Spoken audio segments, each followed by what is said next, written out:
Бір кездері мен жұмыс таппай қиналып жүрген кезімде көршім Митя ағай мені өзі істейтін мәйітханаға күзетші етіп орналастырған еді. Алғашында үйрену қиындау болды, әрине.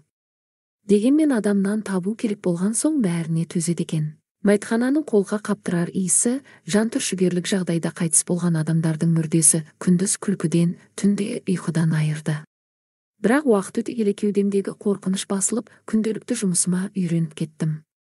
Бірде Митя ағай күндізгі күзетшілігінен шығар кезде мен түнгі ауысымға келдім. Сонда ол кісі маған қарап тұрып, балам, бүгінгі түн біртүрлі жайсыздау болайын деп тұр. Сен бөлмеңнің есігін іштен іліп ал деп ескертті. Әншейінде аузы ішімдіктен құрғамайтын Митя ағай бұл сөзді кәдімгідей салмақты кейіпте айтты. Мен бірақ оның сөзіне аса мән бере қоймадым. Қайта, ой, қойыңызшы, ағасы, мен бүгін бірінші рет күзетке түсіп отыр дейсіз бе дедім. Ол кісі маған қарап тұрды да, өзің білесің, мен әншейін ескерткенім ғой деді де кетті.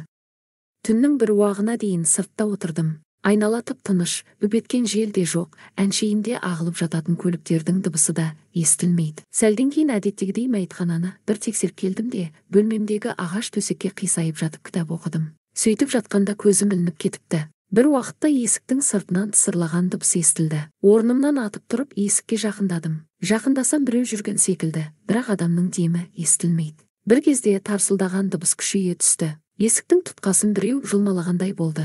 Мен сасқанымнан есіктің тұтқасын өзіме қарай тарттым.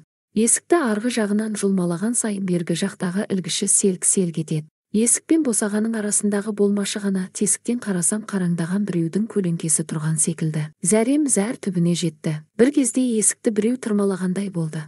Есікті ашуға батылым жетпеді. Есіктің тұтқасына жабысып қанша тұрғанымды білмеймін. Бір қарасам, терезеден жарық түсіп, таң атып келеді екен.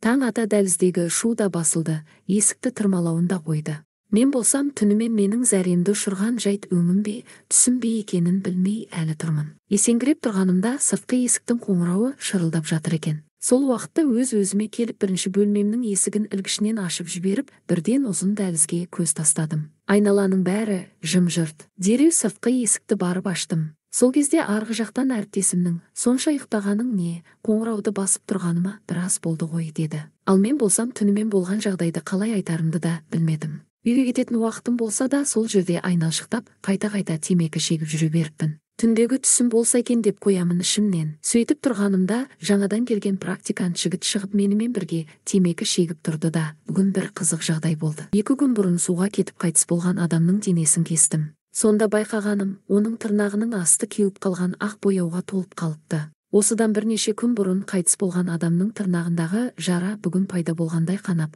қан талап кетіпті деді. Әлгі сөзді естігеннен кейін ешкімге білдірмей күзетшілер отыратын. Кеше түнде өзім қонып шыққан бөлменің есігіне барсам, ақ бояумен боялған есіктің сырты сырылып қалыпты. Осы жағдайдан кейін мен мәйітханадағы жұмысымнан шығып кеттім.